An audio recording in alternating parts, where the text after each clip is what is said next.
إن الله وملائكته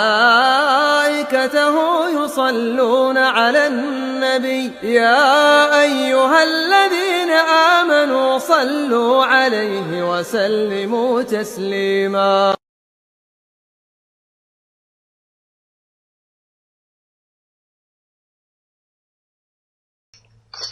وقول جابر رضي الله عنه: كان رسول الله صلى الله عليه وسلم يعلمنا الاستخارة في الأمور كلها كما يعلمنا السورة من القرآن، فيه دلالة على شدة اهتمام النبي صلى الله عليه وسلم بهذا الدعاء والمحافظة عليه والعناية به بلفظه الثابت عنه صلى الله عليه وسلم. وقوله يقول لنا إذا هم أحدكم بالأمر، أي من الأمور التي لا يدري ما عاقبتها، مثل السفر أو الزواج أو التجارة أو نحو ذلك، ولا استخارة في فعل واجب من الواجبات أو ترك محرم من المحرمات. وقوله فليركع ركعتين من غير الفريضة، أي فليصلي ركعتين من غير الصلوات المفروضة، وذلك لتكون صلاته مفتاحا له لنيل الخير وسببا لإجابة مطلوبه وتحقيق مرغوبه. ولم يأتي في شيء من طرق الحديث تعيين قراءة معينة من آية القرآن أو سوره لتقرأ في هذه الصلاة، ولذا يقرأ المستخير في صلاته ما يسر الله له من القرآن دون التزام شيء معين. وقوله ثم ليقل، ظاهره أن الدعاء يكون بعد الفراغ من الصلاة، أي بعد أن يسلم، ويحتمل أن يكون ذلك قبل السلام، أي بعد الفراغ من أذكار الصلاة ودعائها، والأولى الأول وهو أن يكون بعد السلام. والأفضل أن يرفع يديه عند الدعاء، لأن رفعهما من أسباب إجابة الدعاء. ومن كان لا يحفظ هذا الدعاء وقرأه من كتاب فلا حرج عليه، وعليه أن يجتهد في إحضار قلبه والخشوع لله والصدق في الدعاء والتأمل في معاني هذا الدعاء العظيمة. ومن لم يكن حافظا للدعاء وليس بحضرته كتاب واحتاج إلى الاستخارة، فإنه يصلي ركعتين ويدعو بما يتيسر له من معاني طلب الخيرة. وقوله اللهم إني أستخيرك بعلمك، أي أطلب منك يا الله أن تختار لي الخير من الأمور والأرشد منها بعلمك المحيط بكل شيء، بما كان وبما سيكون وبما لم يكن لو كان كيف يكون. وقوله وأستقدرك بقدرتك، أي أطلب منك أن تقدرني عليه أو أن تقدرني عليه بقدرتك على كل شيء. وقوله أسألك من فضلك العظيم، أي أطلب منك يا الله أن تكرمني بفضلك وتمن علي بعطائك، لأنك أنت المتفضل وحدك والمنعم لا شريك لك. وقوله فإنك تقدر ولا أقدر وتعلم ولا أعلم وأنت علام الغيوب، فيه الإيمان بقدرة الله على كل شيء، وأنه لا يعزب عنه مثقال ذرة في الأرض ولا في السماء، مع الاعتراف بضعف العبد وعجزه وافتقاره إلى ربه سبحانه. وقوله اللهم إن كنت تعلم أن هذا الأمر، ويسميه بعينه، كان زواجا أو تجارة أو سفرا أو غير ذلك. وقوله إن كنت تعلم يرجع إلى عدم علم العبد بعاقبة أمره، وأما الرب سبحانه فعلمه محيط بكل شيء. وقوله خير لي في ديني ومعاشي وعاقبة أمري، قدم الدين لأنه الأهم، فإذا سلم الدين فالخير حاصل، وإذا اختل فلا خير بعده. وقوله أو قال عاجل أمري وآجله، هذا شك من الراوي، وهما يؤديان للمعنى السابق. وقوله فاقدره لي ويسره لي، أي اجعله لي مقدرا وميسرا. وقوله ثم بارك لي فيه، أي أدمه علي وضاعفه، فالبركة تتضمن ثبوت النعمة ونماءها. وقوله وإن كنت تعلم أن هذا الأمر شر لي إلى آخر الدعاء، فيه سؤال الله أن يصرف هذا الأمر عن باله، وأن يباعد بينه وبينه، وأن يكتب له الخير حيث كان وأن يرزقه الرضا بما قسم الله من وجود ذلك الأمر إن وجد أو عدمه إن عدم. وهذا فيه إقرار العبد بأن الأمر إلى الله سبحانه وتعالى وبتقديره جل وعلا، وأنه ما شاء كان وما لم يشاء لم يكن ولا حول ولا قوة إلا بالله. Kata beliau, perkataan Jabir adalah Rasulullah SAW mengajarkan istikharah sebagaimana mengajarkan surat dalam Al-Quran. Ini menunjukkan betapa perhatian Nabi SAW untuk mengajarkan doa ini dan menjaganya sesuai dengan lafadznya yang beliau ajarkan kepada umatnya. Dan perkataannya juga di situ disebutkan idza hamma ahadukum bil amri. Artinya dari urusan-urusan yang kita tidak ketahui akibatnya. Apakah itu akan baik ataukah itu akan berakibat buruk? Apakah itu akan bermanfaat atau tidak? Ya. Dan ingat kata beliau, dalam perkara yang sifatnya jelas wajibnya, maka tidak ada istikharah, tidak ada doa istikharah. Atau dalam hal meninggalkan keharaman pun juga tidak disyariatkan kita untuk berdoa istikharah. Ya.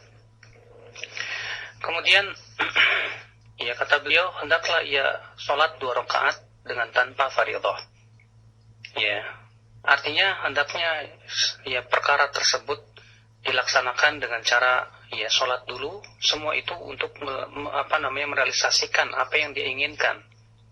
Namun kata beliau, Nabi SAW tidak pernah mengajarkan kepada kita bacaan apa yang kita baca, surat apa yang Rasulullah SAW ajarkan kepada kita. Tapi hendaklah dia baca surat apa saja yang mudah, tanpa harus merutinkan surat tertentu, karena itu semua butuh kepada bimbingan dari Rasulullah SAW. Kemudian disebutkan setelahnya, tsummal yaqul, hendaklah ia berkata setelahnya, artinya setelah selesai dari zikir salat, yaitu setelah salam itulah yang lebih utama. Dan juga yang bagusnya juga kata beliau untuk diangkat kedua tangan kepada Allah Subhanahu wa taala. Dan orang yang tidak hafal, maka tidak apa-apa dia bersungguh-sungguh untuk senantiasa pertama kata beliau memperhatikan makna-makna daripada doa tersebut. Kalau memang ternyata dia tidak hafal, maka silakan ia berdoa dengan apa yang mudah dari makna-makna, minta pilihan kepada Allah. Kalau misalnya dia tidak hafal banget namun dia faham daripada isi daripada doa istikharah, lalu ia berdoa dengan bahasa yang semakna dengannya.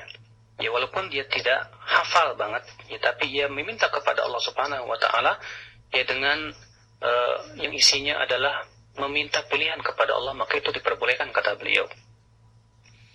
Adapun permohonan Rasulullah, Allahumma inni astakhiruka bi ilmik, artinya ya Allah, aku meminta kepada engkau pilihan dengan ilmumu yang sangat luas, karena engkau mengetahui apa yang telah terjadi, engkau pun mengetahui apa yang akan terjadi, dan engkau pun mengetahui kalau sesuatu itu terjadinya begini, pasti engkau akan tahu apa akibatnya.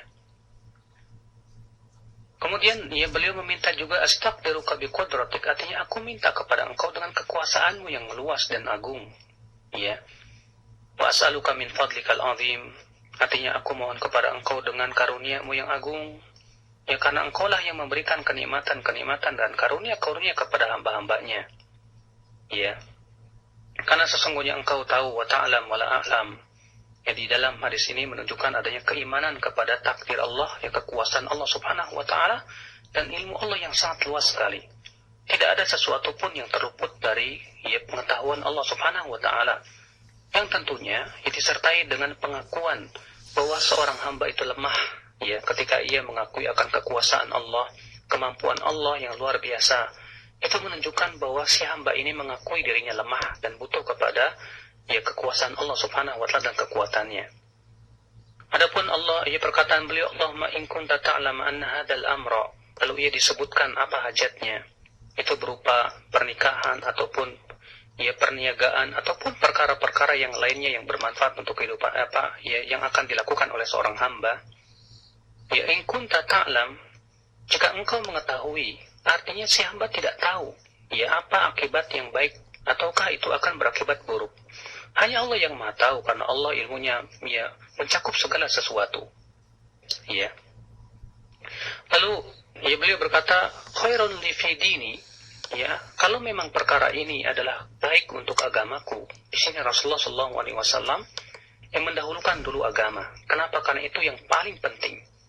Ya, di mana apabila agama seseorang telah terhasilkan, maka itulah yang akan memberikan kebaikan kepadanya. Ya, akan tetapi apabila agama seseorang itu rusak, maka tidak ada kebaikan kepada dia. Ya. Yang kemudian di situ ada kata-kata au ya ajili amri au qala ajili amri wa ajili. Artinya bahwa perawi itu merasa ragu, ya, apakah ini atau itu. Faktur huli wa yassir huli. Artinya jadikan sesuatu itu ya Allah, sesuatu yang engkau tentukan untukku, yang engkau takdirkan kepadaku. Ya wa yassir huli tsumma barik li fi. Artinya ya kata beliau, jadikan hal perkara tersebut ya sesuatu yang langgeng terhadap diriku.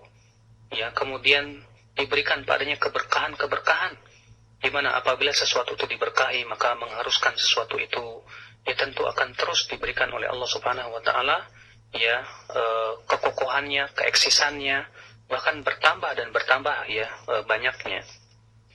Kemudian ya beliau berkata, ya, adapun kemudian perkataan setelahnya, ya, di mana ia minta kepada Allah Subhanahu wa taala jika memang itu buruk, maka palingkan ia dariku. Itu adalah merupakan permohonan kepada Allah, di mana supaya ia dipalingkan dari segala keburukan, dan agar Allah Subhanahu wa taala memberikan kepadanya segala macam kebaikan. Lalu kemudian setelah itu diberikan keridhaan, ya, jika ternyata urusan tersebut ya dipermudah dan itu adalah perkara yang sifatnya baik, maka ia pun ridho dengan kebaikan. Tapi jika ternyata perkara itu tidak Allah takdirkan dan Allah persulit, maka ia pun tetap ridho, ya, yang menunjukkan bahwa itu tidak disukai oleh Allah Subhanahu wa taala. Ya, sehingga pada waktu itu seorang hamba senantiasa menyerahkan urusannya kepada Allah Subhanahu wa taala. Ya, karena Allah Subhanahu wa taala kuasa atas segala sesuatu. Apa yang Allah kehendaki pasti akan terjadi. Dan apa yang Allah tidak kehendaki tidak akan mungkin terjadi.